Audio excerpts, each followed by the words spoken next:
what we're doing here is we're plastering, but there's a technique where I put the bulk of my plaster before where I need it. I want it in the crack. And so I'm just gonna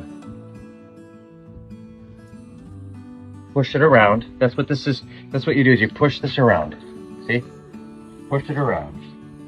And then you can take this stuff out if it's in your way. But you're pushing the plaster, and this is a Japanese trowel. It's got a very nice edge.